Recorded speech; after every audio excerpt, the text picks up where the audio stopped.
ज्ञानतिमिरान्धस्य ज्ञानाञ्जनशलाकया चक्षुरुन्मिलितं येन तस्मै श्रीगुरवे नमः। नमो विष्णुपादाय कृष्णपृष्ठाय भूतले श्रीमते भक्तिवेदान्त स्वामिनिति नामिने। नमस्ते सारस्वते देवे गौरवाणी प्रचारिणे निर्विशेष शून्यवादी पार्षददेशतारिणे। जय श्री कृष्ण चैतन्य प्रभु नित्यानंद श्री अद्वैत गदाधार श्रीवासादि गौर भक्त वृंदा। हरे कृष्ण कृष्ण कृष्ण हरे हरे, हरे राम राम राम हरे हरे। हरे कृष्ण कृष्ण कृष्ण हरे हरे, हरे राम राम राम हरे हरे। हरे कृष्ण कृष्ण कृष्ण हरे हरे, हरे Ram Ram Ram Hare Hare. So let us express our deep gratitude to our all spiritual teachers, our spiritual master, Srila Prabhupada, entire Guru Shishya Parampara, and to the Supreme Lord, Sri Krishna, for having us getting this opportunity to hear, this sacred teachings of Srimad Bhagavad Gita. So all this access is there, this facility is there by the grace of Sri Guru and all the acharyas, Lord Krishna himself.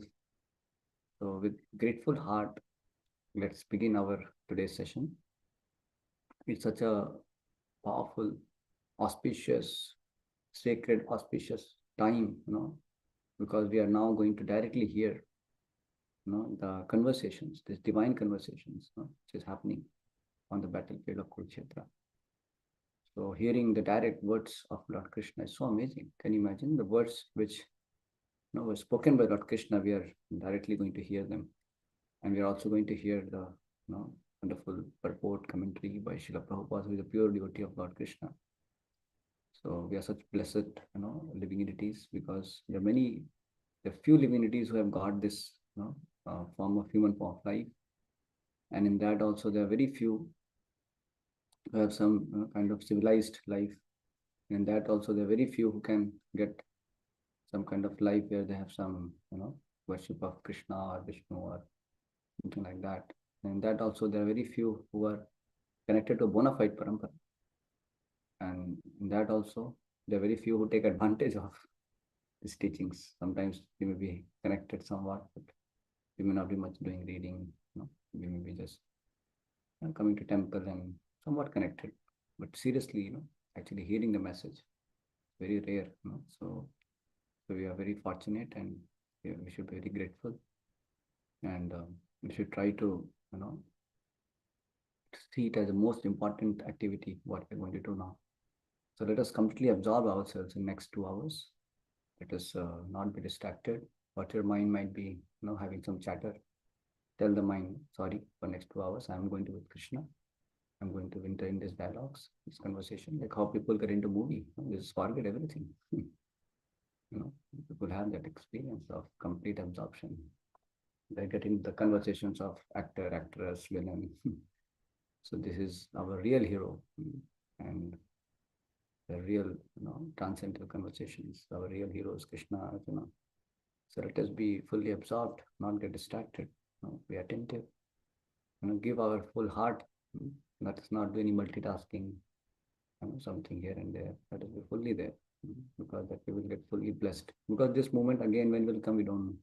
When again we'll read entire Gita, we don't know. Maybe we don't know when we'll die also. Nothing we are sure. So let us, be fully present there, and let us try to absorb ourselves with the sacred teachings of Bhagavad Gita. It's like taking bath in the sacred Ganges of Bhagavad Gita. So we purify our consciousness. It will help us to become dear to the Lord, and we can all love for Krishna. So yes, so I'm going to share the screen. Anybody remembers till which verse we have done? I think we have done till 19. 20. 21, we have to start from 21. Yeah, 20 till 20 we did yesterday, like the last session.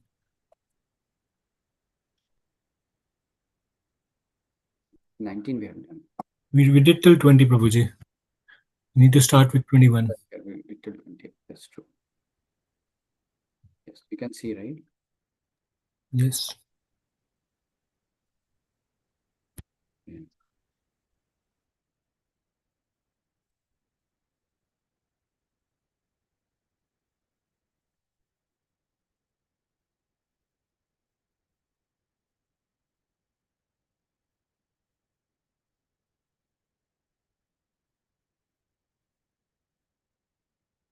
So I'll again share, uh, that section what I was trying to show you. You can see here. So we discussed till 19, blowing of contours, signs of victory of the Pandavas. Lord Krishna and Pandavas blow their respective conches.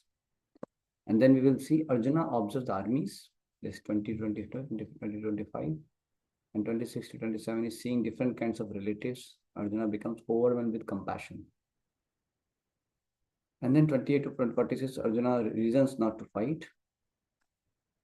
In that first reason, he gives compassion for relatives and the resultant bodily symptoms. Second reason, he gives forcing no enjoyment and victory. Third reason, he gives fear of sinful reactions. And fourth reason, he gives harmful effects of destroying the family. So total 6 reasons. Later, he will give some more reasons as well. That will get to the next chapter.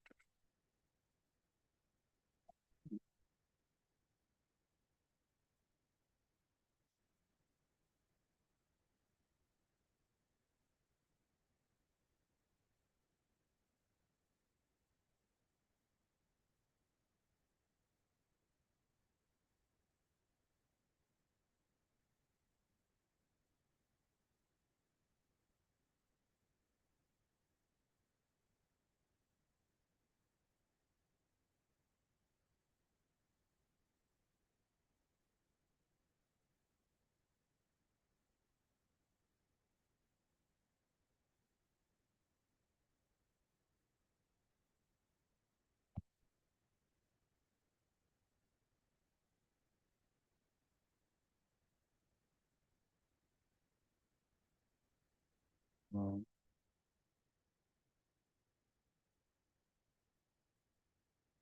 Actually, Krishna will answer them, or it's just different reasons what he gives.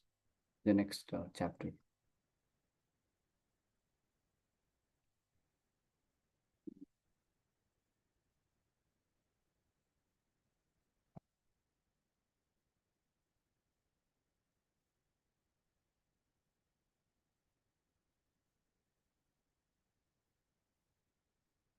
Okay. Let us go to the text.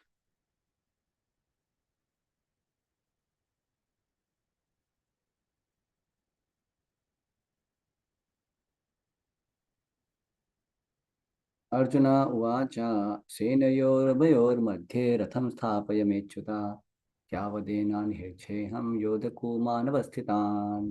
Translation. One by one, devotees can read.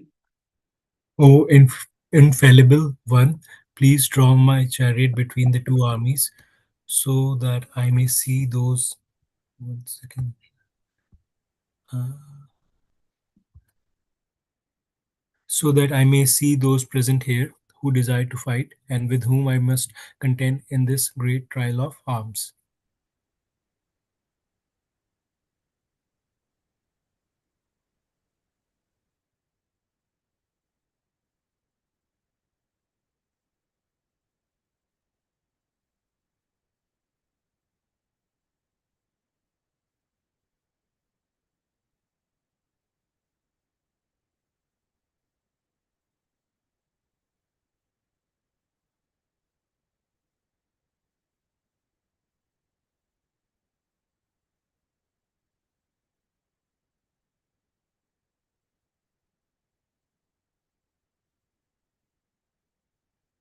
Prabhuji, you are not audible.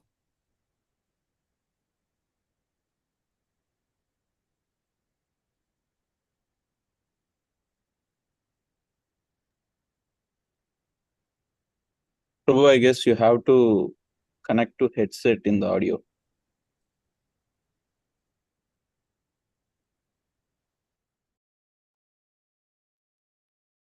Am I audible now? Hare Krishna. Yes. Ji Huh? Baba, Hare Krishna. Yes. Okay. But although Lord Krishna, the Supreme Personality of Godhead, out of his causeless mercy, he was engaged in the service of his friend. He never fails in the affection for his devotees, and thus he addressed his address herein as infallible. As charioteer, he had to carry out the orders of Arjuna, and since he did not hesitate to do so, he is addressed as infallible. Although he had accepted the position of a charioteer for his devotee, his supreme position was not challenged. In all circumstances, he is the supreme personality of Godhead, Rishikesha, the Lord of the total senses. The relationship between the Lord and his servitor is very sweet and transcendental. Servitor is always ready to render service to the Lord, and similarly, the Lord is always Taken seeking. pretty well taken care of, although it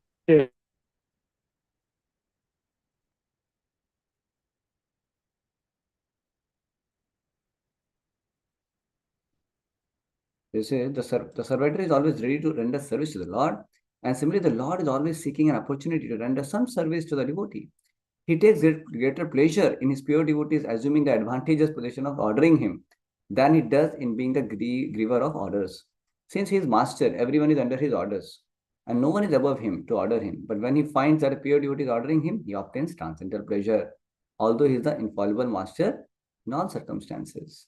So, um, why Prabhupada gave this purport so long about how Krishna is such a loving master that he becomes servant of his own devotee, though he remains always master in all circumstances.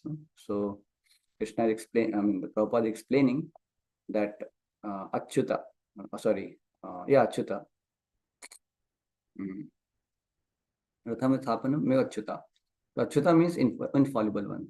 So Prabhupada is explaining that his address herein is infallible because he never fails in his affection for his devotees. So, and he was engaged in the service of his friend. So this is amazing, definition, infallible. He never fails in towards affection of his devotees, in affection for his devotees. So, so that is how Krishna is. So Krishna is known by his devotees. Actually, you can see Nanda Nandana. He is the son of Nanda Maharaj. He is Yashoda Nandana. He is Gopinath. He is the master of gopis. And he is Gopi Vallabha. He is the pleasure of. He is the one who gives pleasure to the gopis. And his name is Madhava, one who is the husband of goddess of fortune. So he is Lakshmi Pati. He is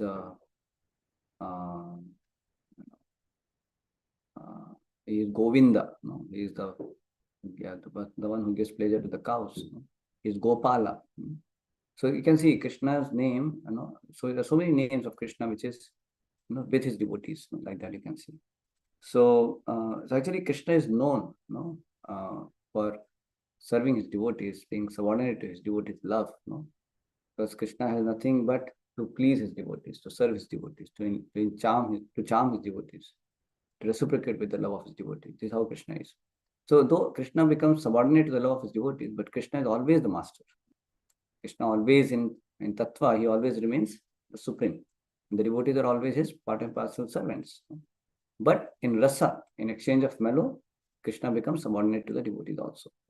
So that, but one should not think that Krishna has become low than any of his part and parcel. He is always having that position of master. But he takes transcendental pleasure in receiving the orders of his devotees. Like it is said that Krishna gets yawning when the Vedas are glorifying him. But when gopis chastise him, then he becomes very attentive. He is very happy with that.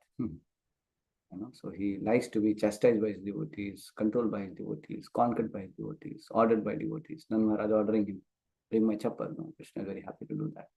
Gopis make him dance. Hey, your punishment, you have to dance, and he shows dance. So he becomes puppet in the hands of gopis, elderly gopis. And he also is a chariot driver of Arjuna. He washing the feet of Sudama. So you can see how Krishna is simply tries to serve devotees, and tries to please his devotees in all possible ways. So he is not interested in his being mastership. He gives up his so-called mastership. He actually delights in serving his devotees. What kind of master he is, you see. But though in Tattva he is always the master, he is always the supreme. So who will not love such kind of master? Who will not? So he is master. Everyone is under his orders. No one is above him to order him. But when he finds a pure devotee ordering him, he attends dance. You can see that. So this is amazing. So let us go further. योत्स्यमानाभिक्षेतः तेऽहं त य एतेऽत्र समागताः धातराष्ट्रस्य दुर्बुद्धे युद्धे प्रियचिकीर्षवः. Translation. Let me see those who have come here to fight, wishing to please the evil-minded son of Dhritarashtra. So now here, Krishna is, Arjuna is, saying that, oh, let me see, who those who have come here to fight, and they're trying to please the Duryodhana, the evil-minded son of Dhritarashtra. Purport: it was an open secret that Duryodhana wanted to usurp the kingdom of the Pandavas by evil plans, in collaboration with his father, Dhritarashtra. Therefore, all persons who had joined the side of Duryodhana must have been birds of the same feather. Arjuna wanted to see them on the battlefield before the fight was begun, just to learn who they were, but he had no intention of proposing peace negotiations with them. It was also a fact that he wanted to see them to make an estimate of the strength which he had to face, although he was quite confident of victory because Krishna was sitting by his side. Text 24. Sanjaya uvacha eva muktorshi kesho gunakeshana bharata senayorubhayormadhye sthapitva rathottamam. Let me see. Okay. Translation. O descendant of Bharata, Sanjaya said, having thus been addressed by Arjuna, Lord Krishna drew up the fine chariot in the midst of the armies of both parties. so this, so now Arjuna is being taken by Krishna, he is the chariot driver. So Krishna takes, and he puts a chariot in the midst of the armies, in the midst of the armies of both parties. Purport. In this verse, Arjuna is referred to as Gudakesha. Gudaka means sleep, or one who conquers sleep is called Gudakesha. Sleep also means ignorance. So Arjuna conquered both sleep and ignorance because of his friendship with Krishna. As a great devotee of Krishna, he could not forget Krishna even for a moment, because that is the nature of a devotee. Either in waking or in sleep, the devotee of the Lord can never be free from thinking of Krishna's name, form, qualities, and pastimes. The devotee of Krishna can conquer both sleep and ignorance simply by thinking of Krishna constantly. This is called Krishna consciousness, Samadhi. As Rishikesha, the director of the senses and mind of every living entity, Krishna could understand Arjuna's purpose in placing the chariot in midst of the armies. Thus he did so and spoke as follows. So you can see one some important thing here is Gudakesh. So Gudakesh means the one who has conquered the sleep. So Arjuna is addressed here as Gudakesh.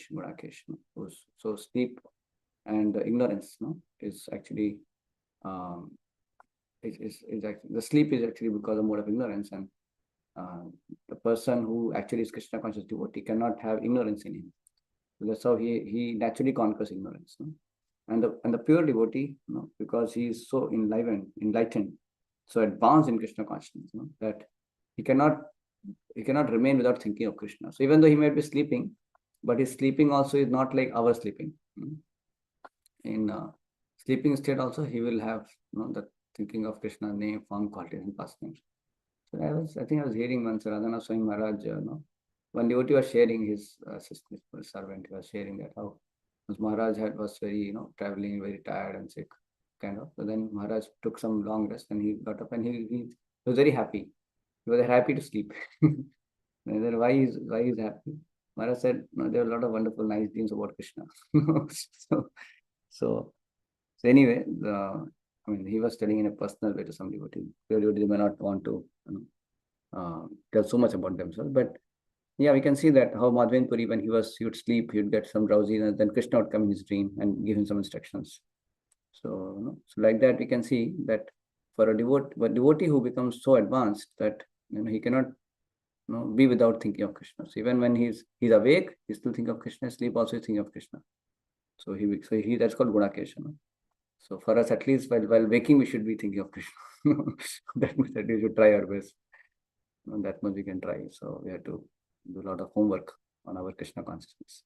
So devotee of Krishna can conquer both sleep and ignorance simply by thinking of Krishna constantly. This is the way.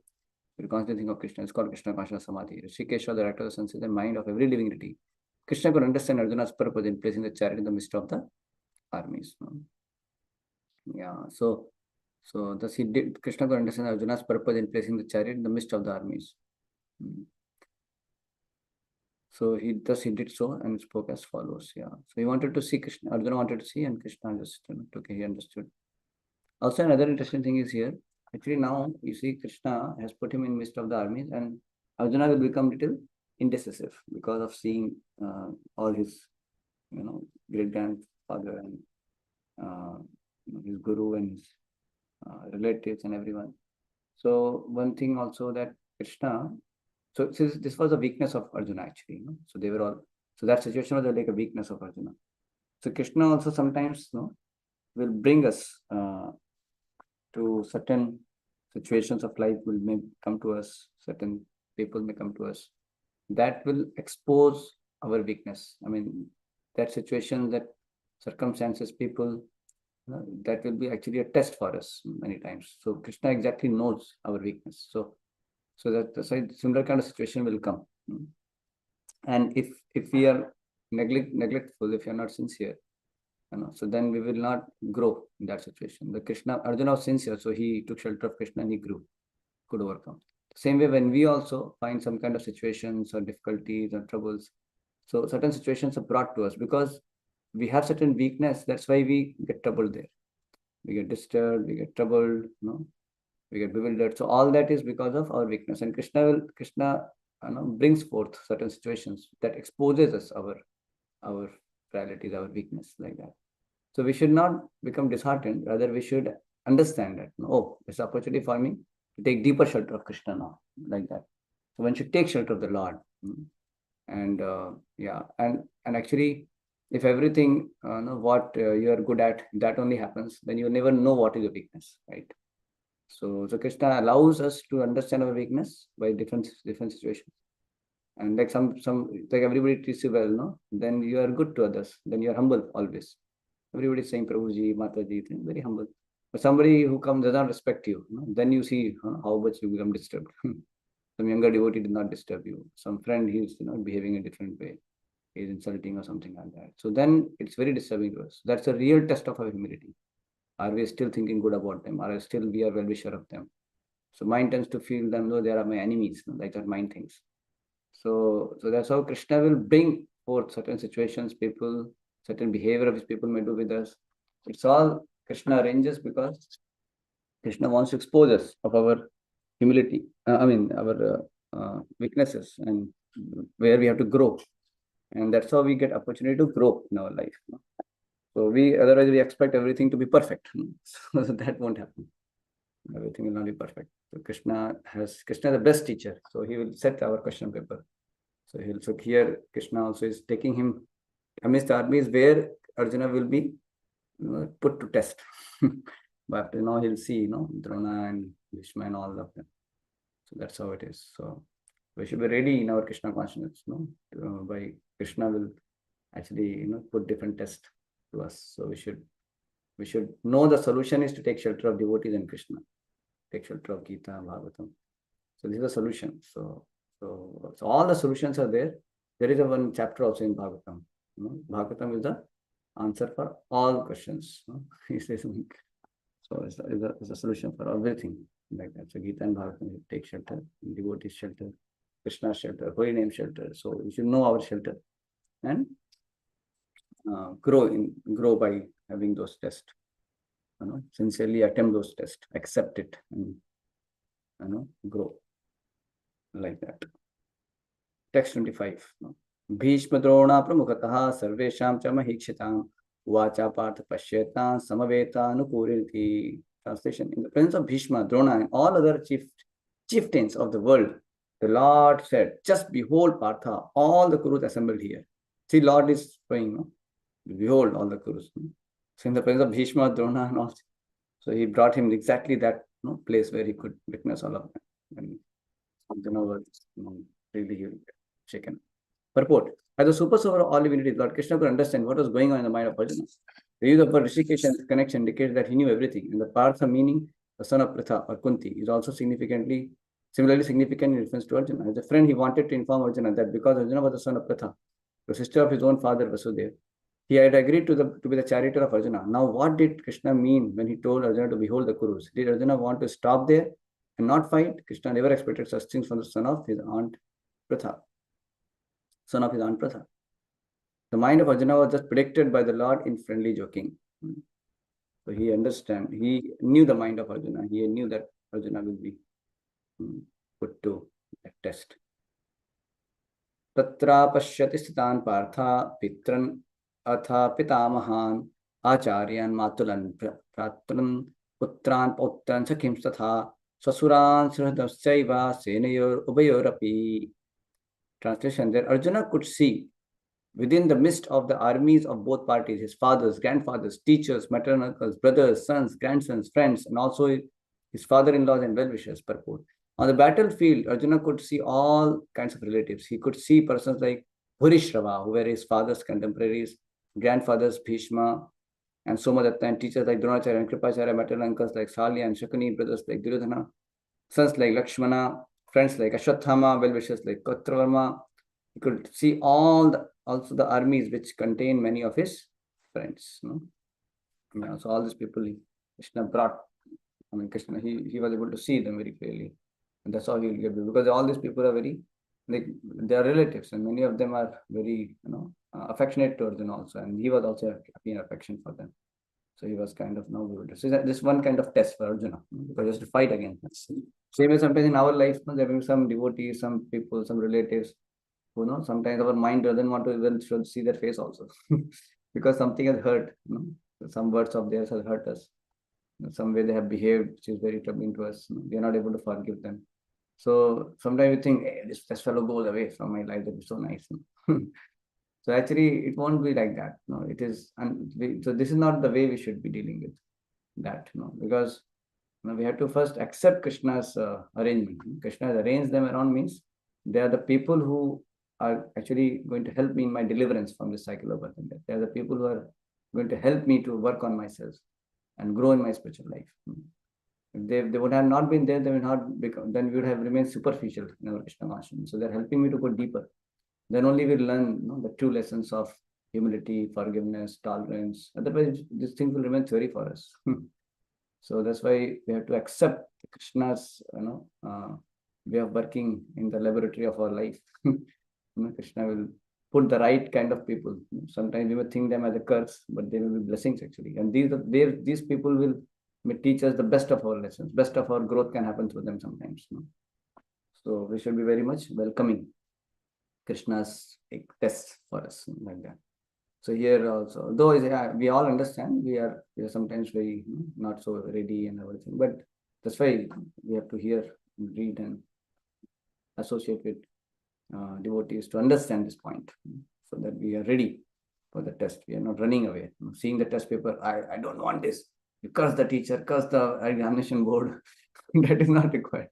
You sit and sincerely attempt. There is a way to solve it, and then you grow also like that. So sometimes we just want to run away from situation. We complain, we hate.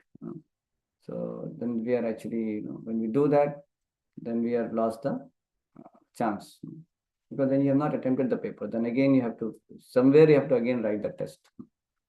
Krishna is not going to leave you. you have to get purified. You have to grow. So again and again it will come back. So better to learn your lessons with great sincerity. Like that. Text 27. Tan samikshasa kaunteya sarvan bandhunavasthitan kripaya paryavisto vishadanyam abravit. Translation: when the son of Kunti, Arjuna, saw all the different grades of friends and relatives, he became overwhelmed with compassion and spoke thus. Arjuna, text 28. Arjuna vacha drishtemam sajanam Krishna yutsam samupasthitam sedanti mama gatrani mukham cha parishishyati. Arjuna said, my dear Krishna, seeing my friends and relatives present before me in such a fighting spirit, I feel the limbs of my body quivering and my mouth drying up. So now we can see Krishna has, the situation of Arjuna is very, pathetic, and he is quivering, and he is losing his temper. And he is not able to, he is losing his composure, and his limbs are quivering, mouth is drying up. Purport: any man who has genuine devotion to the Lord has all good qualities which are found in godly persons or in the demigods. But the non-devotees, however advanced he may be in material qualification by education and culture, lacks in godly qualities. As such, Arjuna, just after seeing his kinsmen, friends, and relatives on the battlefield, was at once overwhelmed by compassion for them, who had also decided to fight amongst themselves. Yeah, so who had decided to fight among themselves means Arjuna, just after seeing his kinsmen, friends, and relatives on the battlefield, was at once overwhelmed by compassion for them, who had so decided to fight amongst themselves. As far as his soldiers were concerned, he was sympathetic from the beginning, but he felt compassion even for the soldiers of the opposite party, forcing their imminent death. And while he was so thinking, the limbs of his body began to quiver and his mouth became dry. He was more or less astonished to see their fighting spirit. Practically, the whole community, all blood relatives of Arjuna, had come to fight with him. This overwhelmed kind devotee like Arjuna, although it is not mentioned here, still one can easily imagine that not only were Arjuna's body limbs quivering and his mouth drying up, but he was also crying out of compassion. Such symptoms in Arjuna were not due to weakness, but due to his soft-heartedness, a characteristic of a pure devotee of the Lord. It is said, therefore, Yasyasti bhakti bhagavati kinchana sarve gunes tatra samasate sura hara bhaktasya kuto mahadguna manorathena sati dhavato bahi. One who has unflinching devotion for the personality of Godhead has all the good qualities of the demigods. But one who is not a devotee of the Lord has only material qualifications that are of little value. This is because he is hovering on the mental plane and is certain to be attracted by the glaring material energy. Now I have a question to all of you. Here, he is glorifying Arjuna, saying that he had compassion. It is not because of his weakness. No, he actually had compassion. And he's glorifying how he has so much of great quality. He's actually sympathetic towards the people of opposite party also, enemies of the soldiers of the enemy party also. So then what way you will, so now we are saying that Arjuna, he's feeling weak, but here Prabhupada is glorifying him. So now you tell me your answer. You think about it. No? Now next we will read.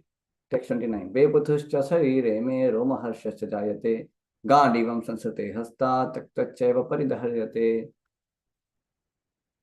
This is my whole body is trembling, my hair is turning on end, my bow gandiva is slipping from my hand and my skin is burning. Purport. The two kinds of trembling of the body, and two kinds of standings of the hair on the end.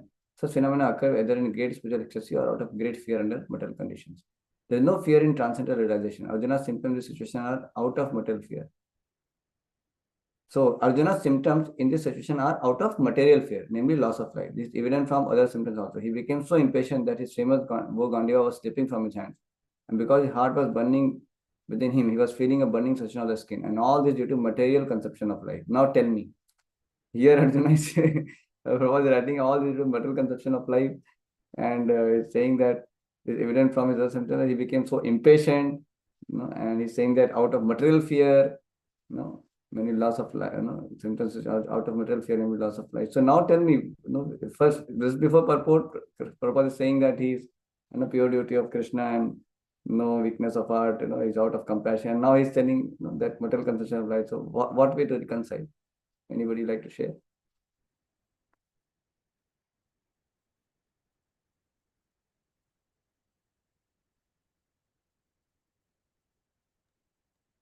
Prabhu, I guess in the before verse, Prabhupada glorified the response of the heart of Arjuna, whereas in the following verse, it's about Arjuna's mind.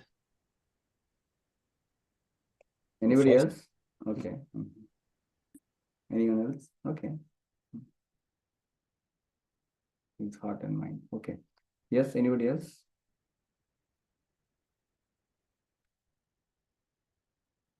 Hare Krishna Prabhuji, I think the Lord had a specific objective when he was talking to Arjuna in the way he was talking to Arjuna. And then Srila Prabhupada, his objective was to analyze and his concept is to try to teach us of the importance of having a pure heart and showing compassion, because these are the qualities of a pure devotee. So I think both had different aims and Oh, what do you mean? objectives. What do you mean that Krishna actually knew that Arjuna is weak-hearted or he's not? What do you mean? I think the Lord wanted to encourage him rather than glorify him, maybe. Correct him? Hmm. I see the limbs of my body. Okay.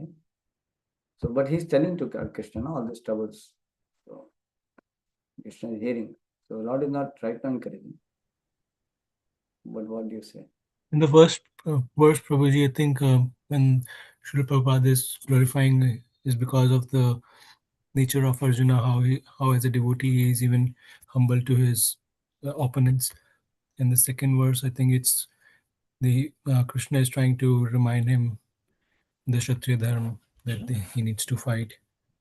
And that's why he's trying to say that whatever he's thinking is not correct. So you have to know here, Arjuna has a dual role here. See, Arjuna is a pure devotee. No, it is not that Arjuna is a conditioned soul, first thing. So from that perspective, so Arjuna's compassion is actually coming out here. You can see that even so Prabhupada takes that angle. Seeing Krishna, Arjuna's pure devotee role now. That how as a pure devotee, only can have this kind of compassion. That he can have compassion for the soldiers of enemy party also. Can you imagine? And Prabhupada will also glorify Arjuna that he's so detached from the kingdom. He doesn't want his body to go to forest. So how glorious is his devotee, his pure devotee. He doesn't have no attachments. So these aspects, Prabhupada is catching Arjuna as a pure devotee. At the same time, when Arjuna is also, is representing the conditioned soul, like as I just that day I was telling that Arjuna is also being used by the Lord to teach the conditions of this world. From that perspective, then the material consumption of life and out of material fear or becoming impatient, all those things are being spoken. You're getting this point, no? So both are true, but the point is that different angle it is set like this. And acharyas are always giving the acharyas are always speaking about Krishna's perspective only. It's not that Krishna is doing some way and Krishna also can have multiple ways of working. So of course the explanation is given by Prabhupada. So that explanation is also in line with all the previous acharyas, and also what Krishna understands that Arjuna is a pure devotee. His compassion, Krishna also will appreciate that. And at the same time, Krishna also is going to teach all the conditions so through Arjuna. So that situation in which Arjuna is becoming weak is not justified from that perspective. Oh, you shouldn't be, become weak-hearted, seeing your relative, which is for the conditioned souls who become weak-hearted, become indecisive because of their attachments, like that. So you got this point now, no? Hare Krishna.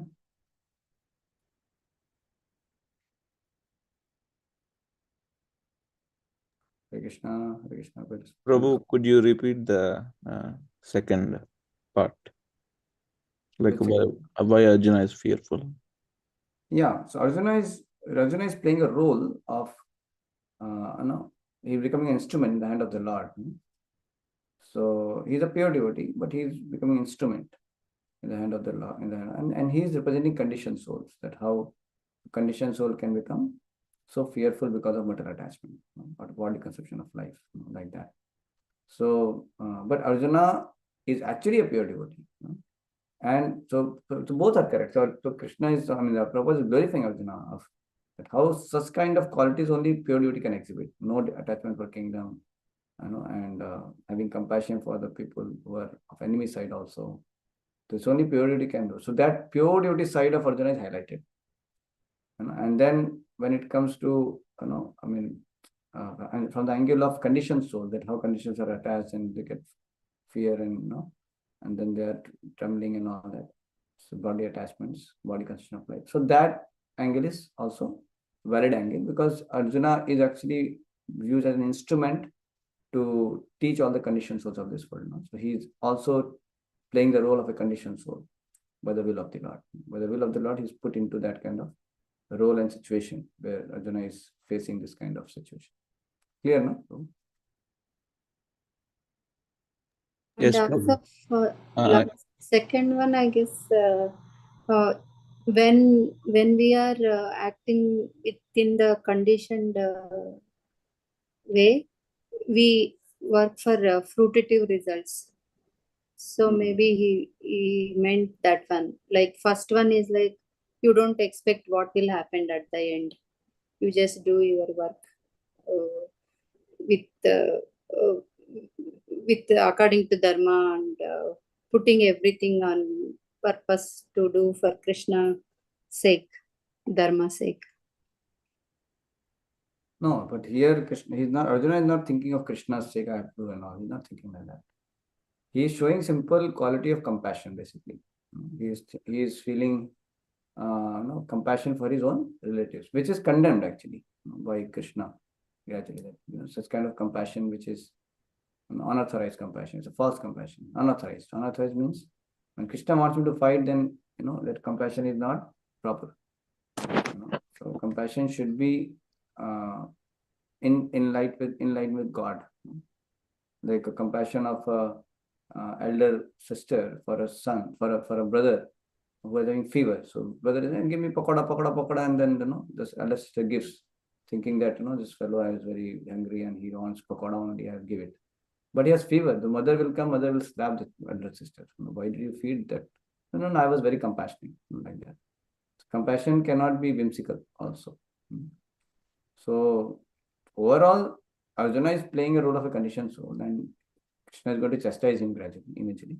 But what I'm saying is that Arjuna is playing the role of a conditioned soul, but actually this kind of qualities can be exhibited only by pure devotees. So independent of the role what he's playing and what Krishna is behaving with him, what is going to rectify him eventually, that is the thing. Is anywhere, Arjuna is put into that situation and that kind of illusion and all that.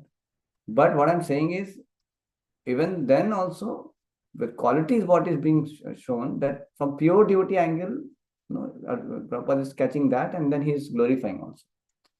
You getting now? So Acharyas are explaining us that how this kind of qualities can be exhibited as a pure devotee like Arjuna only. So that side also he is bringing up. You getting this point? Just to teach us that how pure devotee can have this kind of detachment, this kind of, if it is sanctioned by Krishna, then it is always very glorious. Right? Now here Krishna is using him as a instrument. So that way, those things are, Krishna will speak like a conditioned soul, what he is getting into. Trouble, compassion, false compassion, and weak-heartedness and all that. Mode of goodness, also he is he is looking in the angle of mode of goodness. Who? Arjuna,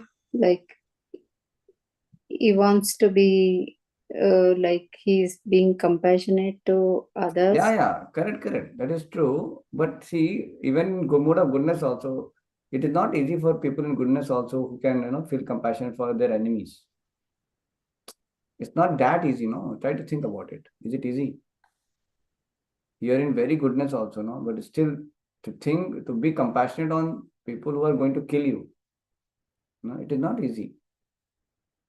You're getting this point, no? Yes, we should not fall in. Try to understand one thing, that here Acharyas are giving commentary to teach us some things. No? So he is seeing the pure devotee side of Arjuna. The Prabhupada is seeing and bringing it out. In that context, he is bringing out the qualities of a pure devotee. Like we say, now pure devotee is tolerant, pure devotee is compassionate, pure devotee is non-violent, pure devotee is truthful. We say all that. Correct, no? But then how Arjuna is violent then here? Pure devotee should be non-violent, no?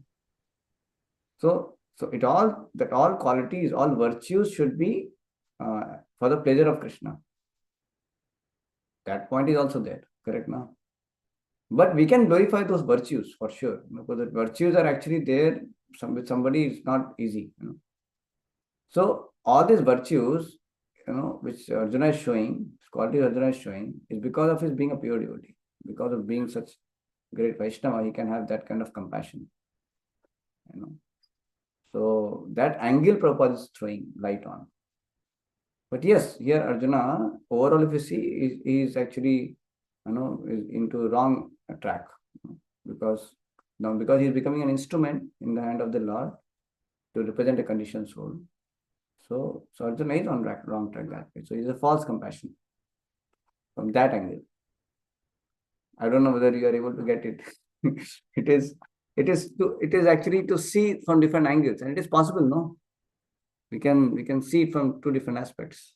That's what Prabhupada is showing here. So there is no contradiction there. Somebody says, so tell me really, whether really Arjuna is on body consumption or he is not. No, he is both. No, he is not also. He is a pure devotee. At the same time, he is playing the instrument here. So that aspect of how he's so detached, just body constitution of life, that is glorified. Arjuna is glorified from that angle. That how he's showing compassion for other people. I mean, the people of other party, enemies of enemy, and for enemies also, and how he is detached from his kingdom and everything. Prabhupada glorified that also. Is this clear or is it still confusing, Praveen Prabhu? Yes, Prabhu, it is clear. And what about you, Mataji?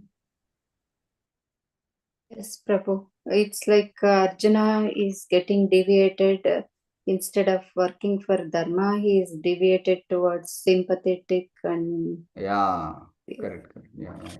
But always know Arjuna is a pure devotee and he is being used by the Lord. Always know this. He is not an ordinary conditioned soul. It's for us, how we get, So they are like puppet in the hand of the Lord, but they are always pure devotee. You getting, no? So Yes. they are puppet. So that qualities is there, in that. Those qualities are there. I mean, such kind of compassion only purity can show. It's not possible. But they're used by the Lord in certain ways, no? Krishna is purposefully, taking Arjuna on a wrong track.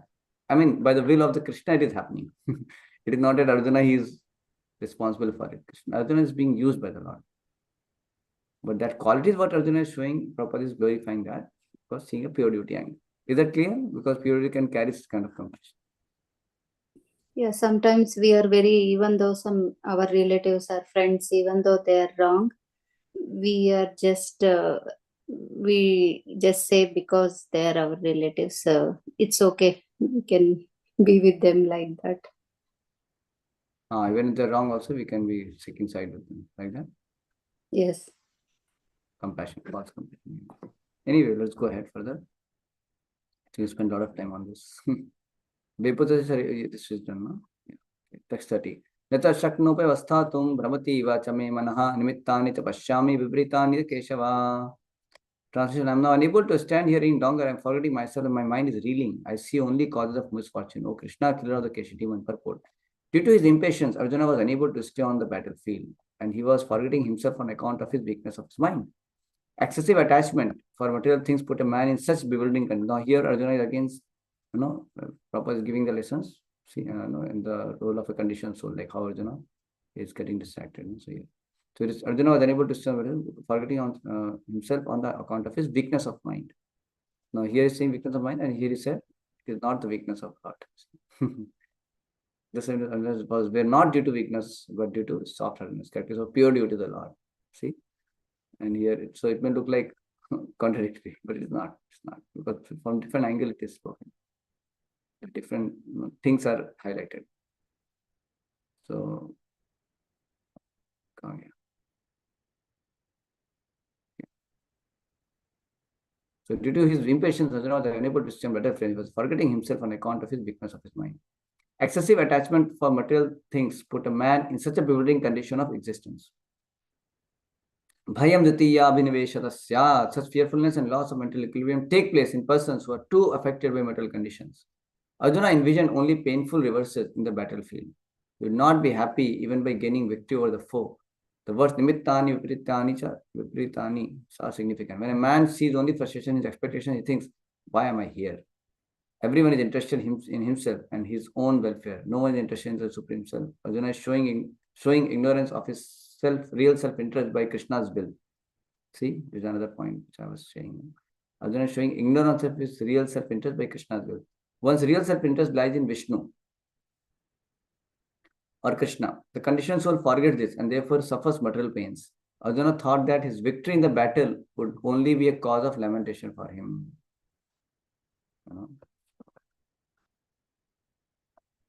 So fearfulness and loss of material takes place in the person who too affected by material conditions. See that.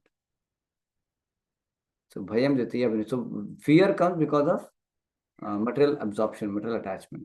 Too much of materially attached, material absorption, then becomes fearful. Bhayam jatiya abhiniveshata syat. Jatiya means secondary. Secondary means not spiritual, material. When you become attached to something material, when you are absorbed. Abhinivesh means absorbed. When you are, so there are different levels. Avidya, asmita, then raga, dvesha, abhinivesha, like that it happens. So everything starts with avidya. Because when you're avidya, then asmita, then you become materially attached. Then you think, then bodily conception. This is mine, this is yours. I, mine, I, me, mine, asmita. I am this body. Then you think I am body. So because of ignorance, you think then you become body, then you live in a body conception. And then raga and dvesha, attachment and aversion. And that leads to abnivesha, absorption in material consumption and material absorption. And that brings fear and loss of mental equilibrium and all that thing. Yeah, text 31. Nacha Shayonu Pashyami Hatva Savjanama Have Nakamkshe Vijayam Krishna Nacha Rajyam Sukhani Cha. Can you read the translation? I do not see how any good can come from killing my own kinsmen in this battle, nor I can see my dear Krishna desire any subsequent victory, kingdom, or happiness. Yeah. So he is not able to see anything beneficial, see something beneficial.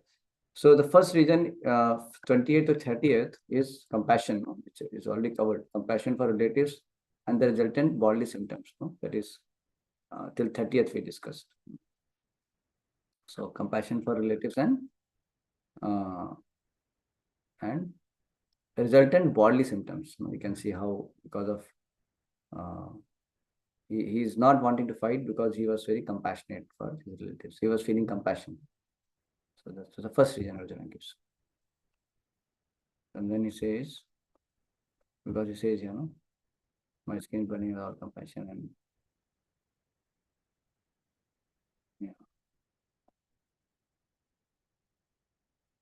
So compassion was the first reason for not fighting. Then this is saying, okay, I do not see how any good can come from killing my own kinsman in this battle.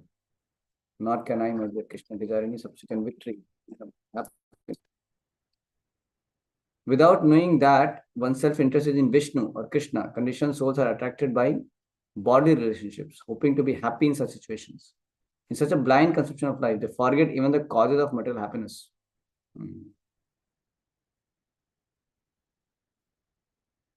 Arjuna appears to have even forgotten the moral codes of a Kshatriya.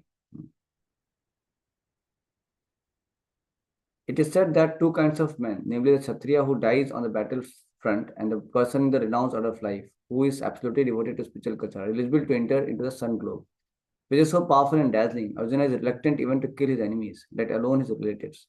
He thinks that by killing his kinsmen, there would be no happiness in his life, and therefore is not willing to fight, just as a person who does not feel hunger is not inclined to cook. He has now decided to go into the forest and live a secluded life in frustration, but as a Kshatriya, he requires a kingdom for his sustenance, because the Kshatriyas cannot engage themselves in any other occupation. But Arjuna has no kingdom. Arjuna's sole opportunity for gaining kingdom lies in fighting with his cousins and reclaiming the kingdom inherited from his father, which he does not like to do. Therefore, he considers himself fit to go to the forest to live a secluded life of frustration. Yeah. So I do not see how any good can come killing my own kinsman in battle, nor can I, my dear Krishna, desire any subsequent victory, kingdom, or happiness. So now Arjuna is giving the reason of there is no enjoyment in this victory. Even if he becomes victorious in this, he will not have any enjoyment, because even if he supposed to become victorious, then at the cost of killing my own kinsman in the battle. So how can I desire this kind of victory? I don't want that kind of victory, kingdom, or happiness at the cost of killing my own kinsman. That was the point he was saying. So forcing no enjoyment in victory. So he will not have any enjoyment, because without relatives, what can he enjoy? But here Prabhupada writes that without knowing that one's self-interest in Vishnu, conditions are affected by body relationships, hoping to fight in such a in such a blind conception of life, they forget even the causes of material happiness, like that. So now he's talking about material. He'll not able to materially be happy because of all relatives will be killed. But Prabhupada is making a point that actually, even to be materially happy, you have to follow your dharma, which is kind of on bodily platform, like Kshatriya dharma or Brahman dharma, Shuddha dharma. These are all Varnashrama dharma, which is for our material happiness. It is not spiritual. When Varnashrama dharma is performed for the sake of pleasing Vishnu, then it becomes spiritual. But Varnashrama dharma itself can bring some material happiness, material stability, material comfort. So that's why the Kshatriya, if somebody follows only Satya Dharma, somebody can follow Satya Dharma without having devotion to the Lord. And that will also give him elevation, to higher standard of happiness. So somebody can be renounced out of life without devotion to Krishna, without devotion to Lord. And that kind of renounced order of life can also give him some kind of material relief, some kind of material relief and from miseries and happiness. That's more in goodness also. So the point is that even for that's what it's saying, they forget even the causes of material happiness. So if you follow your duties of Kshatriya or all this, so then only you can be happy. We say the Kshatriya who fights the battlefield, if he dies, then he gets a higher heavenly planets. And if he wins, then he can enjoy the kingdom. So in both cases, he is going to be materially happy like that. So he should not one should not budge doing his duty, even on material platform. The right kind of prescribed duties, which actually brings even material happiness. But he is simply giving up his dharma only, Satya dharma only. So it will not give. So he's saying, I will not fight because at the cost of killing my relatives, how can I enjoy? But actually, if you give up your Satya dharma, you don't follow, then also you cannot enjoy. Because that's not proper. You are giving up your Satya dharma. Getting this point, no? That's the logic here. Yeah. Of course, this we are talking on the side of, it is not Krishna conscious principles what we are talking. Right now we are talking about in terms of the courts and the dharma. So the logic what Arjuna is giving, from that perspective also, Arjuna should not go for not fighting, because even for material enjoyment also you have to do your dharma. I mean the varnashrama dharma, like. So we are talking on that platform right now. We are not talking about Krishna conscious principles right now. So from Krishna conscious perspective, you have that both things are not required. Means both things are not that important. Required, it's not, I'm not saying that, but I'm both. Actually, Arjuna fought the battle not because of his Kshatriya. That is some of the logic, but one can see from that perspective. So many logics are given. Even if you want material happiness, like then also we should follow Kshatriya dharma. So like Krishna says, even if you don't believe in existence of soul, and, soul is different from body and all, it's still, so like that, Krishna gives some kind of logics like that. I'll show you that second chapter it comes.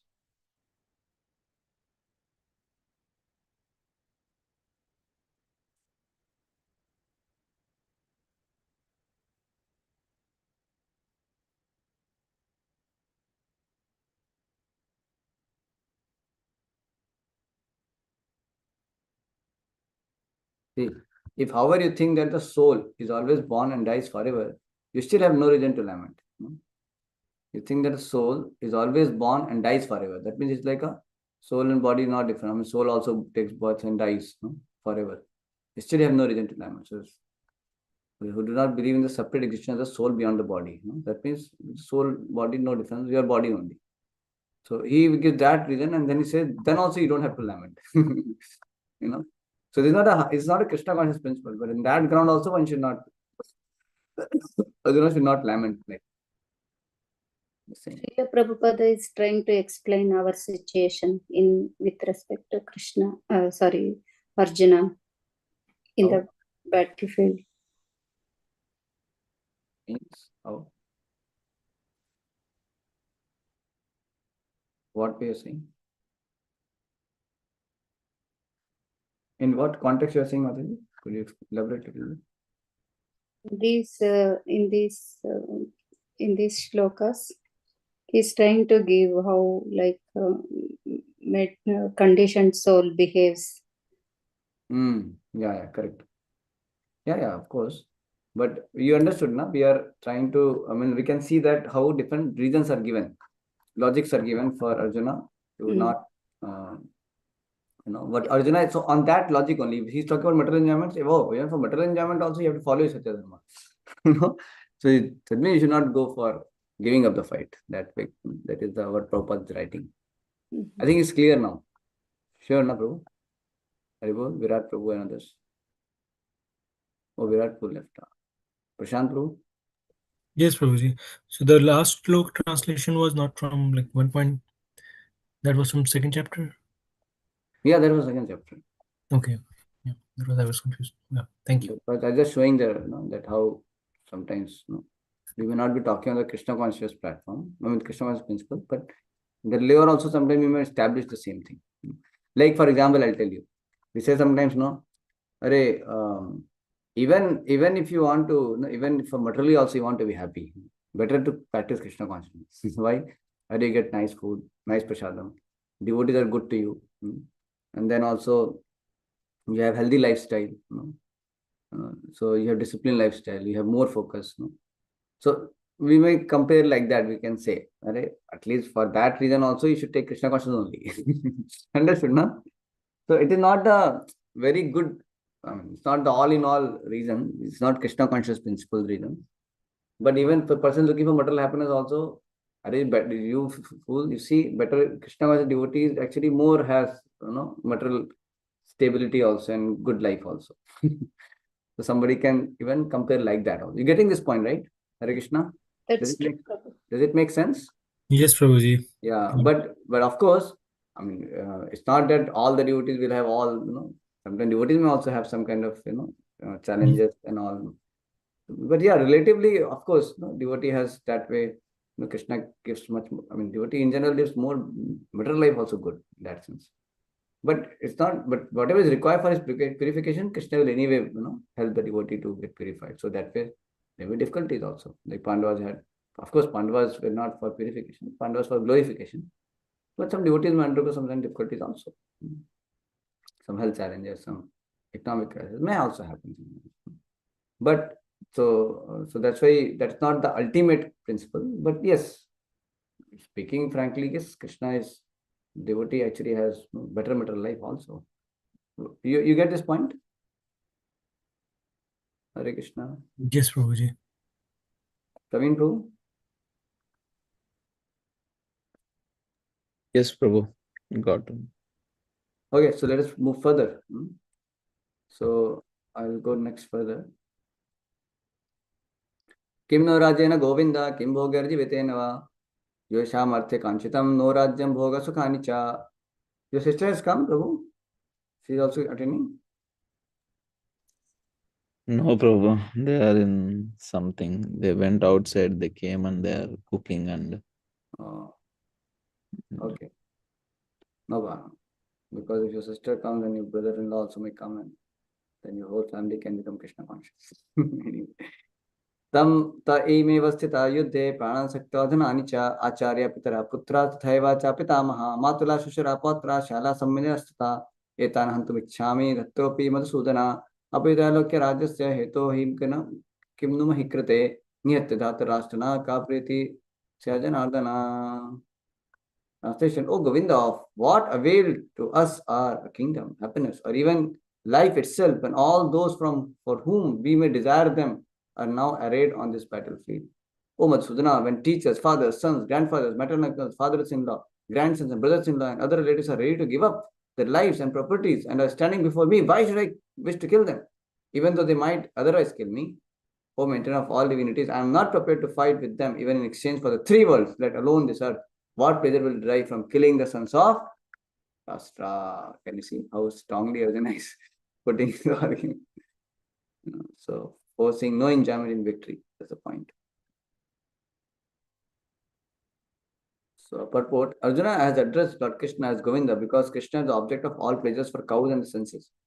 By using this significant word, Arjuna indicates that Krishna should understand what will satisfy Arjuna's senses. Govinda. So you should know what will satisfy your senses. The purport is powerful purport. But Govinda is not meant for satisfying our senses. If we try to satisfy the senses of Govinda, however, then automatically our senses are satisfied. Materially, everyone wants to satisfy his senses, and he wants God to be the order supplier for such satisfaction. The Lord will satisfy the senses of the living entities as much as they deserve, but not to the extent that they may covet.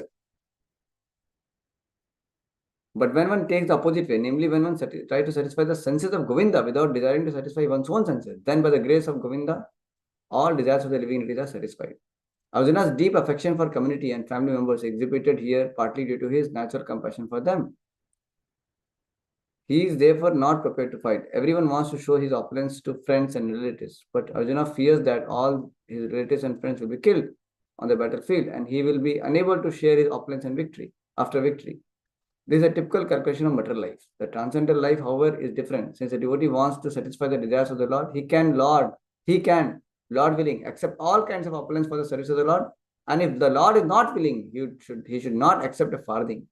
Arjuna did not want to kill his relatives. And if there were any need to kill them, he desired that Krishna kill them personally.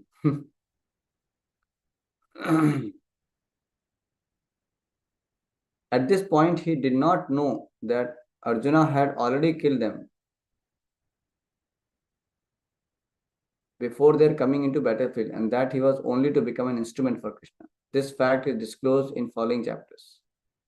As a natural devotee of the Lord, Arjuna did not like to retaliate against his miscreant cousins, but it was the Lord's plan that they should be killed. The devotee of the Lord does not retaliate against the wrongdoer, but the Lord does not tolerate any mischief done to the devotee by his miscreants. The Lord can excuse a person on his own account, but he excuses no one who has done harm to his devotees. Therefore, the Lord was determined to kill the miscreants, although Arjuna wanted to excuse them.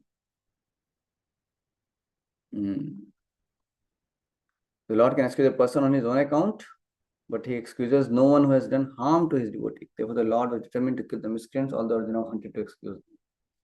Nice, different angles Prabhupada explaining. पापमेवाश्रयेदस्मान् हते तातुतायिनः तस्मान्नाय वयं हन्तु धातराश्चान् सम्बान्धवान् स्वजनं हि कथं हत्वा सुखिनः स्याम Madhav. Translation: Sin will overcome us if we slay such aggressors. Therefore, it is not proper for us to kill the sons of Dhritarashtra and our friends. What should we gain? O Krishna, husband of the goddess of fortune, and how could we be happy by killing our own kinsmen? So this is the next reason Arjuna is giving, that is the fear of sinful reactions. Sin will occur. Sin will overcome as we slay such aggressors. Therefore, it is not proper for us to kill the sons of Dhritarashtra and our friends. What should we gain, O Krishna, husband of the goddess of fortune, and how could we be happy by killing our own kinsmen? Purport. According to Vedic injunctions, there are 6 kinds of aggressors. A poison giver, one who sets fire to the house. Third, one who attacks with deadly weapons. Fourth, one who plunders riches. Fifth, one who occupies another's land. And sixth, one who kidnaps a wife. Such aggressors are at once to be killed, and no sin is incurred by killing such aggressors. Such killing of aggressors is quite befitting any ordinary man. But Arjuna was not an ordinary person. He was saintly by character, and therefore he wanted to deal with them in saintliness. This kind of saintliness, however, is not for a Kshatriya.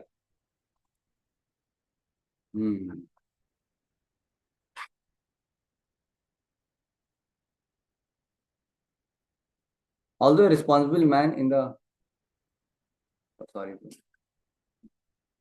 although a responsible man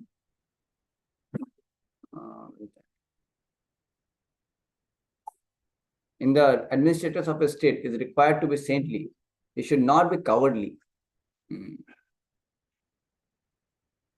For example, Lord Rama was so saintly that people even now are anxious to live in the kingdom of Lord Rama, Ramarajya.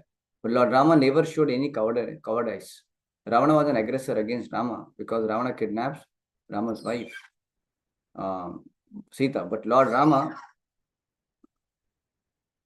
gave him sufficient lessons, unparalleled in the history of the world. In Arjuna's case, however, one should consider the special type of aggressors, namely his own grandfather, own teacher, friends, sons, grandsons, etc. Because of them, Arjuna thought that he should not take the severest steps necessary against ordinary aggressors.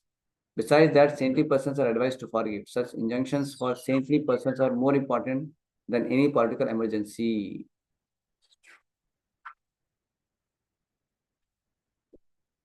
Besides that, saintly persons are advised to forgive. Such injunctions for saintly persons are more important than any political emergency. Arjuna considered that rather than kill his own kinsmen for political reasons, it would be better to forgive them on grounds of religion and saintly behavior. He did not therefore consider such killing profitable, simply for the matter of temporary bodily happiness.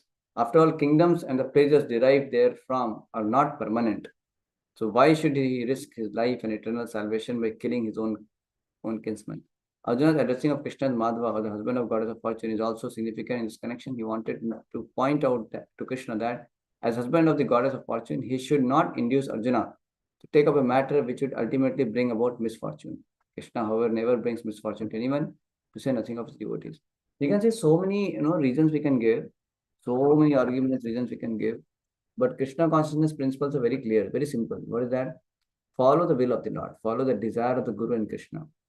Like suppose somebody says that I want to now chant 192 rounds, 128 rounds, I'll go to Radha Kund, I'll just rest of my life be there.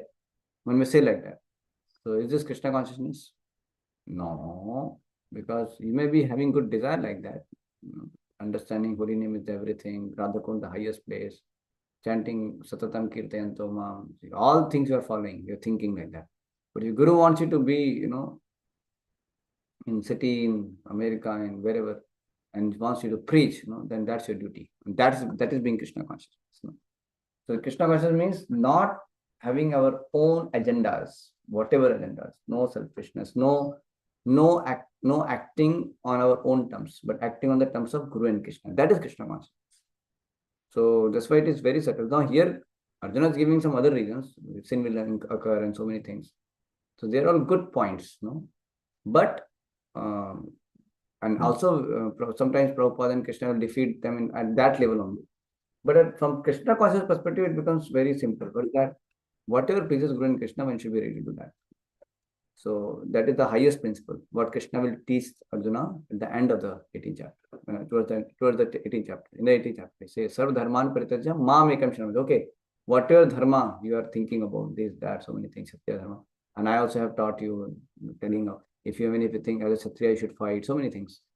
But actually, the real reason for which Arjuna agreed fight was on the platform of surrender to Krishna. That was okay, Krishna, you want me to fight, I'll fight. No, that's the real dharma for every living entity. That is the essence of Gita. I'm just telling you in the beginning only, so that you have no confusion about it. So see, Krishna is giving so many reasons, no? So it's all good points, but ultimately Krishna wants him to fight, so he should fight. That's the point. The ultimate dharma is to serve the Lord, serve the orders of the Lord, to act as per the will of the Lord. So for that, we have to be ready to sacrifice any kind of other dharmas, so-called dharma. Like sometimes the person who has to fight on the battlefield, go to the Kargil war or something for the sake of the nation. So there's a higher dharma than just being in the family. Living family and going there will be painful for the family. It's a higher dharma to give the lower dharma something. But the highest dharma is to follow the order of the Lord. So that is the highest dharma. So in that sometimes some other dharma may be compromised, but that's not the problem. So because aham tam sarva, some kind of sin you have, fearing sin, oh, that sin is not going to touch you because you're surrendering to the Supreme Lord's order, his desire. So Arjuna's addressing of Krishna and Madhava is done. Okay. Next we will read. Text 3738. Yadyapyatena pashyanti logapodha vahata chetasa kulakchya kritam dosham mitradrohe cha patakam katham na geyam asmabhi papadasmani vartatum kulakchya kritam dosham prapashyani janardana. Says, oh Janardana, although the translation, although with these men, their hearts overtaken by greed, see no fault in killing one's family or quarreling with friends. Why should we, who can see the crime in destroying family, engage in these acts of sin?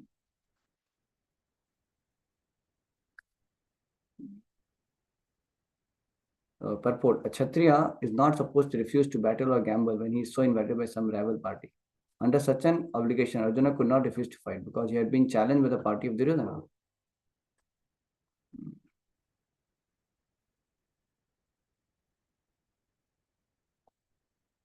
In this connection, Arjuna considered that the other party might be blind to the effects of such a challenge. Arjuna, however, could see the evil consequences and could not accept the challenge. Obligation is actually binding when the effect is good. But when the effect is otherwise, then no one can be bound. And considering all these pros and cons, Arjuna decided not to fight. Kulakshaya punashyanti kuladharma sanatanaha dharme nashte kulam krisam dharmo bibhavyuktata. So here is giving the fourth reason. Fourth reason to not fight is harmful effects of destroying the family. The fourth reason. With the destruction of the dynasty, the eternal family tradition is vanquished, and thus the rest of the family becomes involved in religion. Because when all these people will be killed, then family tradition will be vanquished, and irreligion will prevail. That's what it's saying. Purport. In the system of the Varnashrama institution, there are many principles of religious traditions to help members of the family grow properly and attain spiritual values. The elder members are responsible for such purifying processes in the family, beginning from birth to death. But on the death of the elder members, such family traditions of purification may stop. The remaining younger family members may develop irreligious habits and thereby lose their chance for spiritual salvation. Therefore, for no purpose should the elder members of the family be slain.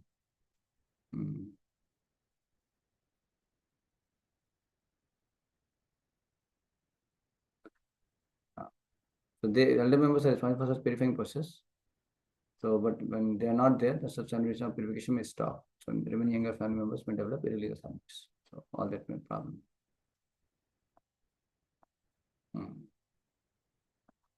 So, they should not be slain. That's another reason is giving. Adharma Krishna Pradishyati Kula Striya Strishu Dishtasu Pashneya Jayate Varna Sankaraha. And the further problem was when irreligion is prominent in the family, O Krishna, the women of the family become polluted, and from the degradation of womanhood, for descendant of Vrishni becomes unwanted progeny. Purport. Good population in human society is a basic principle for peace, prosperity, and spiritual progress in life. The Varnashrama religion's principles were so designed that a good population would prevail in society for the general spiritual progress of state and community.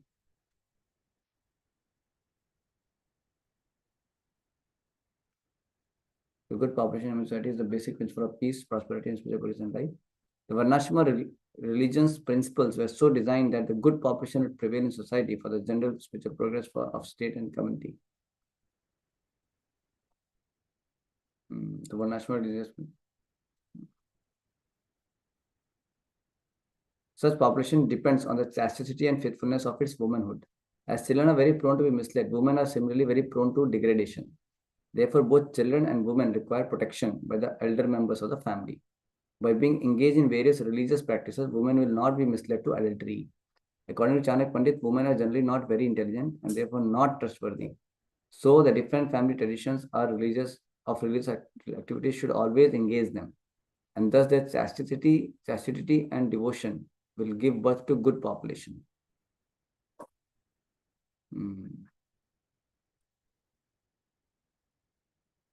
Eligible for participating in the Varnashrama system. On the failure of such Varnashrama dharma, naturally the women become free to act and mix with men, and thus adultery is indulged in at the risk of unwanted population. Irresponsible men also provoke adultery in society, and thus unwanted children flood the human race at the risk of war and pestilence. So very powerful. Many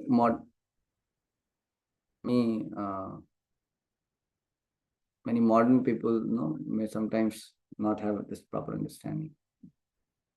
So naturally, the woman become free to act.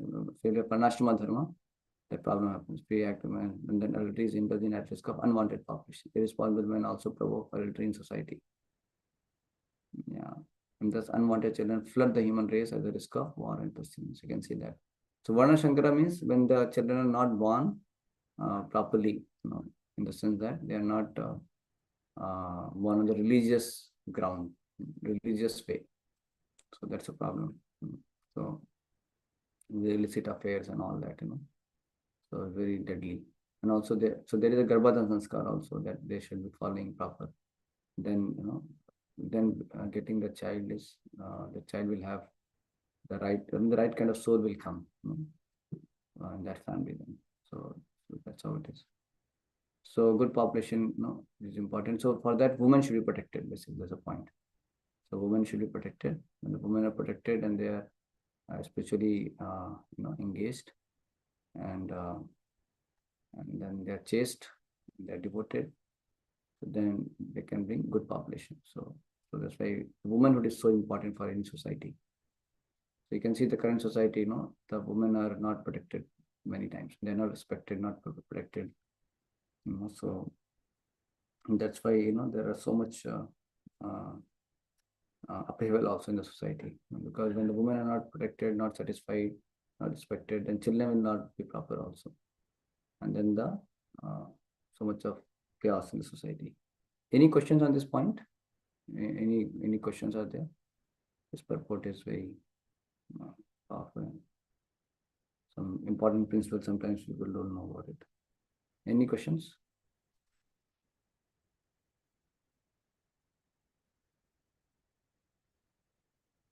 No, Prabhuji. No questions from this point. Anybody else? Questions?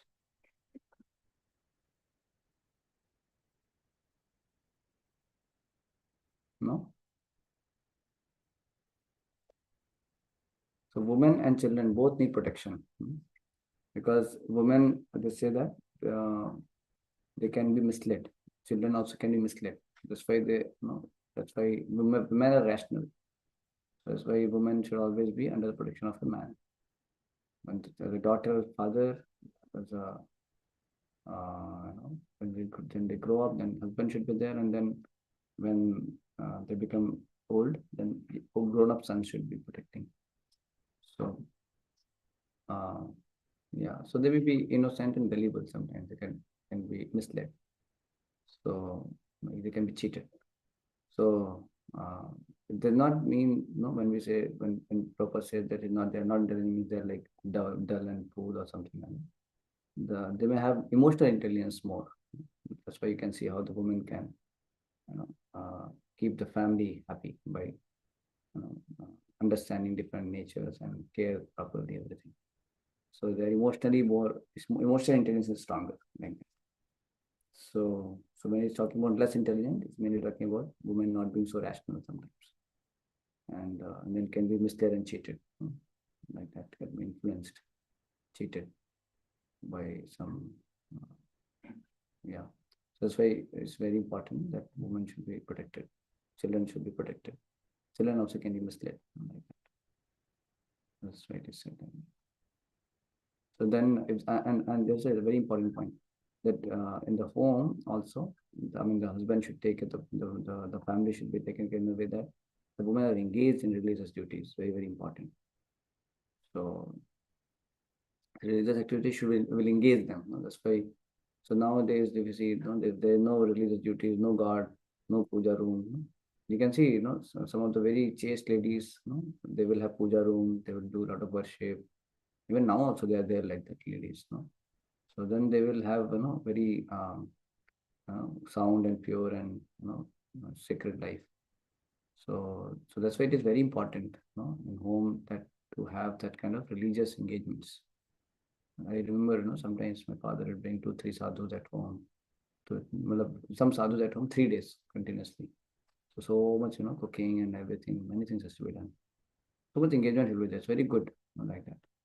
So we should not, just be happy. I mean, just busy in just earning money and having some meeting and then some movie and some TV and then sleep without having any kind of religious duties. So our whole, so Grihastha Ashram means they have to do a lot of, religious duties actually. They should have deity worship, they should be having kirtans at house, they should be doing satsang programs, they should be giving charity to devotees, to the sadhus coming. They should be serving the devotees who are coming to their house, or that they have to cook and all that. So they have to hold festivals at home. So children also, women also, everybody gets engagement. So this all is very important. This culture is very important. That's why, along with education, this culture also is required. Then there will be proper engagement. Even like in our temple also, you can see, so much of festivals, culturally, so everybody gets engagement then. So same way, in home also there should be some situation like that. So then everybody is engaged, then they will not be, so naturally when the women are engaged like this, then they will not be freed.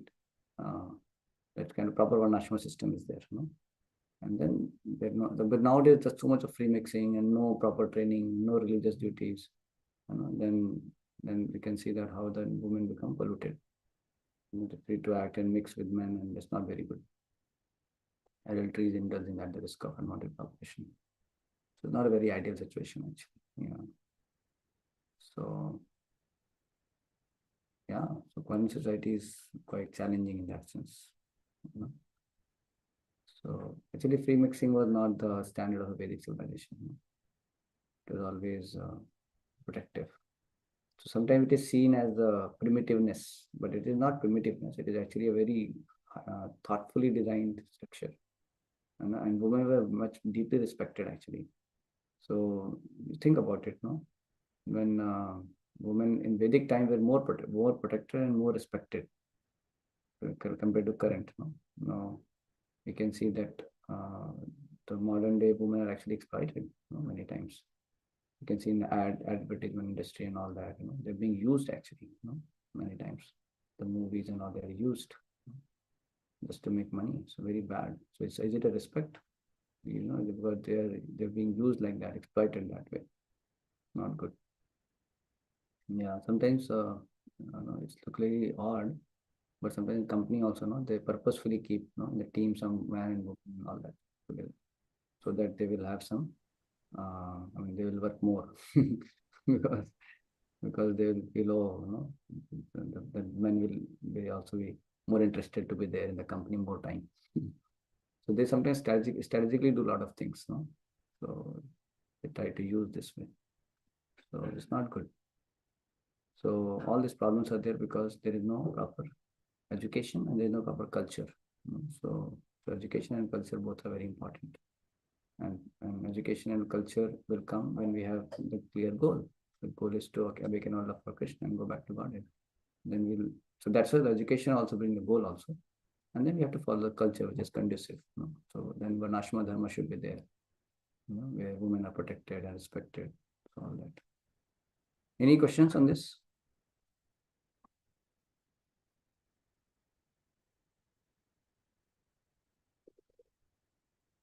No? Okay, if nothing, then we'll go ahead. Sankaro narkayeva kulaghranam kulasya cha patanti pitaro devasham tuspindodakakriyaha. An increase of unwanted population certainly causes hellish life, both for family and for those who destroy the family tradition. The ancestors of such corrupt families fall down because the performance for offering them food and water are entirely stopped.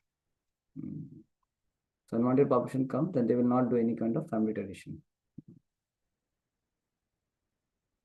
Yeah, because hellish life was family and for those who destroy the family.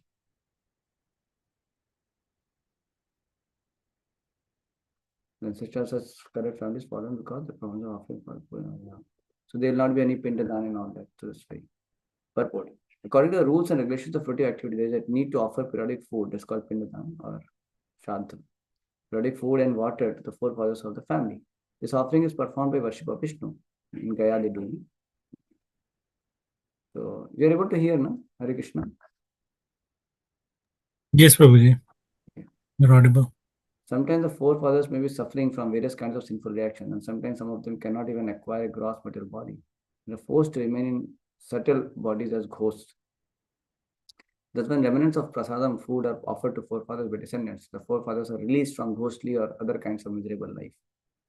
Such help rendered to forefathers is a family tradition, and those who are not in devotional life are required to perform such rituals. So, such help rendered to fathers who are not. So, why is saying those who are not in devotional life are required to perform such rituals? Because if you are in devotee, this is why you're performing kirtan and sacrifices. Kirtan and reading Bhagavatam and doing devotional service. That itself benefits all your ancestors and they get delivered. That doesn't mean we don't do that. We may still do it to keep the tradition, to keep the traditional things. That's fine. But devotee, just by simply performing devotional service, he's actually delivering, his 21 generations. So the ancestors are already getting delivered. This for Pradmaras, got benediction from Nrsimha. For anybody who's become pure devotee, that is the benediction is there. One who is engaged in the devotional life is not required to perform such actions. Simply by performing devotional service, one can deliver hundreds and thousands of forefathers from all kinds of misery. It is said in this Bhagavatam 11.5.41. Devarshi bhutatma ninam prithanam nakin karonayam rinicha rajam sarvatmanaya smaranam saranam sharanyam kato mukundam parihatya kartam. Anyone who has taken shelter of the lotus feet of Mukunda, the giver of liberation, giving up all kinds of obligation and has taken to the path in all seriousness, owes neither duties nor obligation to the demigods, sages, general divinities, family members, humankind, or forefathers. Such obligations are automatically fulfilled by performance of devotional service to the Supreme Personality of Godhead. So all that obligations are fulfilled. Sometimes people ask, no, अरे ये लोग ब्रह्मचारी बन गए, no क्या है यार इनका, क्या है इनके माता पिता के प्रति ऋण, क्या समाज के प्रति क्या ऋण, so they ask like that. So yes, no, we are indebted to all of them. But if you take shelter of the Lord, then all your debts are paid back, and you're not for the sake of giving them up, going off out of your responsibility, being irresponsible. You're not doing that way because you have something higher to do, highest cause for that purpose. It's a sacrifice actually, and so yeah, if suppose somebody gives up all that and he doesn't surrender to the Lord properly, then it's a problem. So somebody simply gives up the family, doesn't take care of all that thing, then it is considered, it is said that one can get the sinful reaction of even getting a Chandala like lifestyle. But if somebody who takes shelter of the Supreme Personality of Godhead, then that is not considered to be irresponsible behavior, because that is for the sake of highest cause. Like a person who's giving the family going to fight at the battle, so that is not considered irresponsibility. No, that is glorious. Same way, somebody who's taking shelter of the Lord should not fear, oh, what about my that duty, what about this duty. Under the guidance, of course, one should not do it whimsically. Under the guidance of Guru and Krishna, one should not be fearful too much. One should know that by taking shelter of the Lord, one should be one is protected by the Lord. Yeah, of course, we should not, as I said, one should not misuse this first by being irresponsible and not even taking shelter of the Lord. So we have to take shelter of the Guru and Krishna guidance. That's why guidance is important. Guru is saying, Guru wants you, devotees want you to take care of the family and practice Krishna consciousness peacefully at home. No, I want to give up family. I'll just come and stay in temple only. No, you are somebody is grahastha, then he has to take care of that duties also properly. Not to take this was as an excuse. But yeah, in some extreme cases, the Prabhupada did tell some of his grahastha disciples take sannyas at a young age also, even they had young. That was the part of surrender. But Guru only told like that. Prabhupada told that was a need that time. So that was a very exceptional cases sometimes. So one should be willing. And then one should know there is no sin involved then, because he's surrendering to the order of Guru. Like that. So that is part of surrender. So all the debts are paid back. So such obligations are automatically fulfilled by performance of devotional service of Supreme Personality Godhead. So one should not fear. दोष रहता कुलग्राणम वर्ण संकरा कई संतते जाति धर्म कुल धर्माश्च शाश्वताः.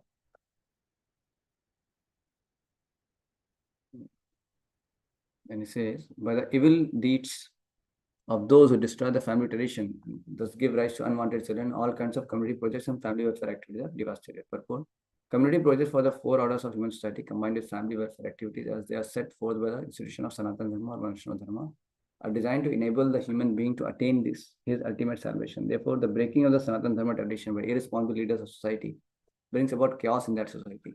And consequently, people forget the aim of life, Vishnu. Such leaders are called blind, and persons who follow such leaders are assured to be led into chaos. Yeah. Community projects for the 4 orders of human family or activities. They are set forth by the institution of Sanatana Dharma, Varnashma. Varnashma Dharma takes care of all these different varieties of purificatory processes, religious duties, community projects. Yeah. So, and that way the human being can live in a civilized way, and then they can focus on Lord Vishnu. Yeah, otherwise unnecessary chaos will happen. Then people, for him, it will be difficult to focus on Lord, that they forget the aim of life, Vishnu. So such leaders who destroy this kind of Sanatana Dharma tradition, that is Varnashma Dharma, so these leaders are blind, and persons who follow such leaders are also sure to be led into chaos.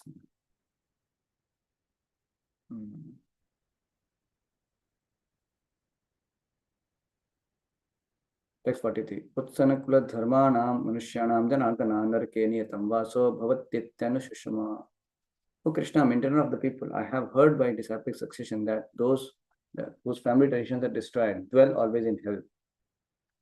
Purport. Arjuna bases his argument not on his personal experience, but on what he has heard from the authorities.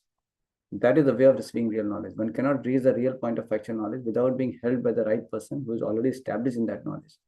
There is a system in the Varnashma institution by which, before death, one has to undergo the process of atonement for his sinful activities. One who has always engaged in sinful activities must realize the process of atonement called the Prashchitta. Utilize the process of atonement called the Prashchitta. Without doing so, one will surely be transferred to hellish planets to undergo miserable lives as a result of sinful activities.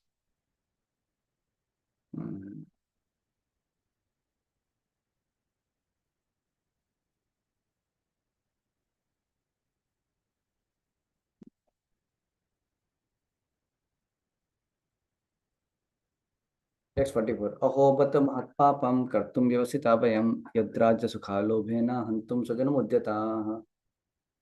It says, alas, how strange it is that we are preparing to commit greatly sinful acts, driven by the desire to enjoy royal happiness, as we are intent on killing our own kinsmen.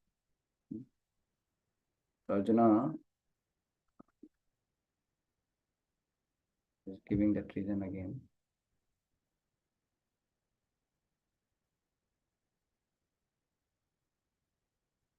Driven by selfish motives, one may be inclined to such simple acts as the killing of one's own brother, driven by selfish motives, father or mother. There are many such instances in the history of the world, but Arjuna, being a saintly devotee of the Lord, is always conscious of moral principles and therefore takes care to avoid such activities.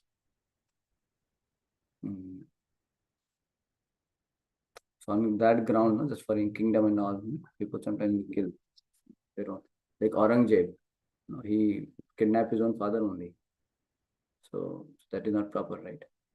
So selfish motive. That's true from that perspective. Driven by selfish motives, one may do all that simple activities. So Arjuna is giving that reason here. How can we kill first for getting kingdom? Yadi mama patikaram shastram shastrapaneha dhatarashcharane hanyustanme chemataram bhavet. Better for me if the sons of Dhritarashtra, weapons in hand, were to kill me unarmed and unresisting on the battlefield. Purport. It is a custom, according to Kshatriya fighting principle, that an unarmed and unwilling foe should not be attacked. Arjuna, however, decided that even if attacked by the enemy in such an awkward position, he would not fight. He did not consider how much the other party was bent upon fighting. All these symptoms are due to soft-heartedness resulting from his being great devotee of the Lord.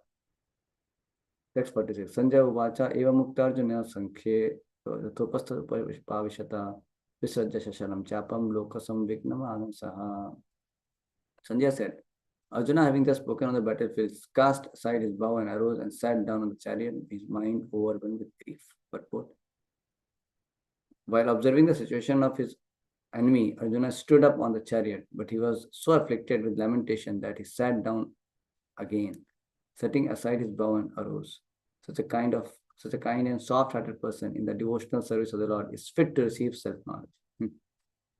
So, suddenly with lamentation, he sat down again, kept his bow and arrows aside. Such a kind and soft-hearted person in the devotional service of the Lord is fit to receive. So he is again glorifying his qualities. Though Arjuna is actually, as a conditioned soul, is in the role of a conditioned soul. Prabhupada also said that how this is weakness of heart and he is completely become indecisive and confused. And Krishna is going to chastise him next chapter.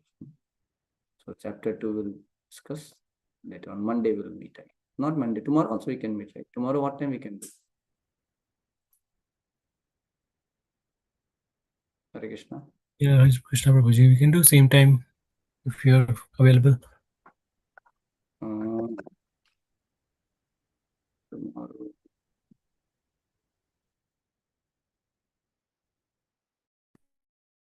Praveen Prabhu. So tomorrow, not sure, Prabhu. I have some works to do and I have to travel back to Orlando. What time you are leaving? My flight is around night 10:30, but I have to leave little early from here. Its airport is like 1 hour So far. can we do in afternoon? Like let me check.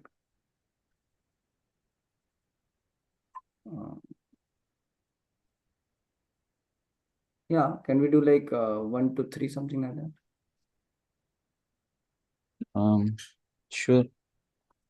What others say? 1 to 3 is fine. Okay, Prabhu. Yes, Prabhuji. Good, no? Time Yeah. good. 1 to 3. Okay, so let us meet 1 to 3. So we are done with one chapter. Ji, I Prabhuji. think we went a little slow today. Yeah, but we'll try to pick up. And we're doing some extra classes, so I think we'll be done. Okay, so let's meet tomorrow 1 to 3. Ji. Okay, so fine, all of you are ready. Fine. So today, how many joined? 1, 2, 2. Okay, three of you. Prashant Prabhu, Praveen Prabhu, okay, Virat Prabhu was there. So 4. Okay. Okay, Prabhu. Hare Krishna, Prabhuji. Hare Krishna. Hare Krishna. Prabhupada ki jai.